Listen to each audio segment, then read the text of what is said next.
This video is going to show you how to get the Shem Drowne Sword. I hope I'm pronouncing that correctly.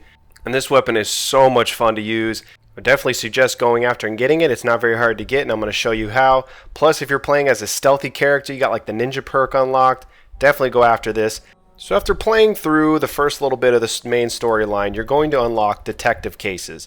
One of the detective cases that you can grab, one of the first ones you can grab, is the Gilded Grasshopper. It's going to lead you to Faneuil Hall, which I haven't discovered yet, but you'll see here in a second. And Faneuil Hall is just to the northeast of Diamond City. It's not too far. The building itself is locked down with a bunch of super mutants.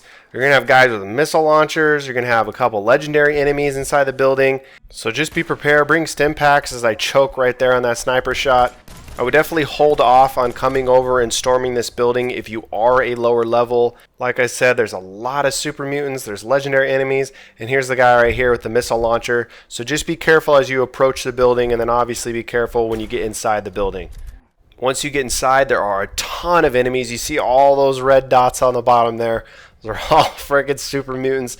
There are a lot of dudes inside this building. You're just going to work your way up the floors. There's a lot of good loot to get. You got legendary enemies that are going to be dropping stuff. You got the missile launcher you can get outside. There's a lot of good stuff you can get from just doing this side quest. There's also a magazine, Live and Love, which is going to give you the companions permanently gain plus 10 health, which is nice if you're rolling around with a companion, because we all know at some times, man, they can be more of a liability than help. Once you get to the top floor, you're going to reach the roof access, go up on top of the roof. The Gilded Grasshopper will be up top just waiting for you. All you got to do is grab it, and that's going to give you the next part of the quest. There's going to be a note inside that you're going to have to read, which is food for the grasshopper. Once you read the note, it's going to send you to a different location, and the location it is sending to is Shem Drowne's grave.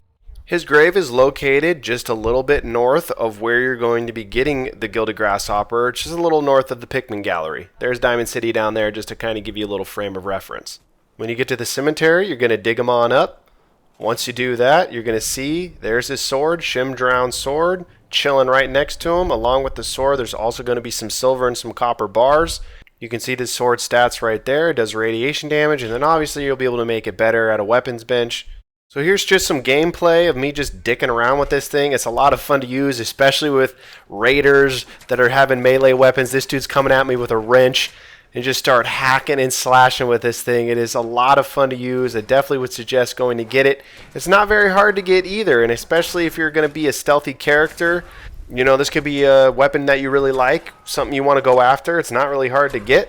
Anyway, I hope this video guys been helpful. I'm going to leave you with me taking down these two jabroni raiders with Shem Drowne Sword. Have a good one. See ya.